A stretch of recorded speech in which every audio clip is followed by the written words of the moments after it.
ದೇವರನ್ನ ನೀವು ತಿಳ್ಕೊಳ್ಳೋವಾಗ ಪ್ರಪಂಚನೂ ತಿಳ್ಕೊಳ್ತಾ ಹೋಗಿ ಪ್ಯಾರಲಲ್ಲಾಗಿ, ಆಗಲೇ ಪರಿಪೂರ್ಣವಾಗಿ ದೇವರ ಅರ್ಥ ಆಗೋದು.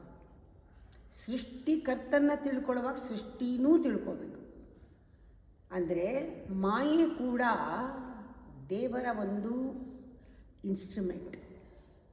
ನಾವೆಲ್ಲ ಇನ್ಸ್ಟ್ರುಮೆಂಟ್ ಅಂತೀವಲ್ಲ, ಮಾಯೇನೂ ದೇವರ ಇನ್ಸ್ಟ್ರುಮೆಂಟ್. ದೇವರ ಸ್ಟೋರಿನಲ್ಲಿ, ಡಿವೈನ್ ಸ್ಟೋರಿನಲ್ಲಿ, ಡಿವೈನ್ ಬುಕ್ಕಲ್ಲಿದೆ. ದೇವರಿಗೆ ಆಪೋಸಿಟ್ ಯಾವುದೂ ಇಲ್ಲ. ಅವನಿಂದ ಅಪಿಯರ್ ಆಗೋ ಹಾಗೆ ಮಾಯನ ತನ್ನಿಂದ ಬೇರೆ ಅಂತ ತೋರಿಸಿದಾನಷ್ಟೇ.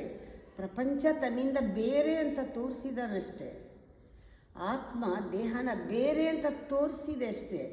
It is appearing, it disappears one day.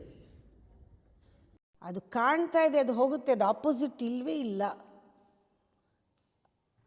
Entity ಅಂತ ಇಲ್ಲವೇ ಇಲ್ಲ. ಪರಮಾತ್ಮ ಬಿಯಾಂಡ್ ಎಂಟಿಟಿ.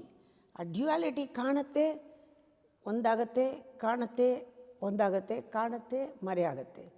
ಇದನ್ನು ನೋಡೋದೇನೆ ನಿಜವಾಗ್ಲೂ ಬ್ರಹ್ಮಜ್ಞಾನ.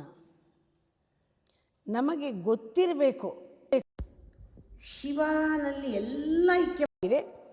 ಹೊರಗೆ ಬಂದಾಗ ವಿಶ್ವರೂಪದಲ್ಲಿ ವಿಷ್ಣು, ಒಳಗೆ ಹೋದಾಗ ಶಿವ. ಇದೆರಡನ್ನು ಸಾಕ್ಷೀಭೂತವಾಗಿ ನಿಂತು ಸಾಕ್ಷಿಯಾಗಿ ನೋಡ್ತಾ ಇದ್ದವನು ಬ್ರಹ್ಮ.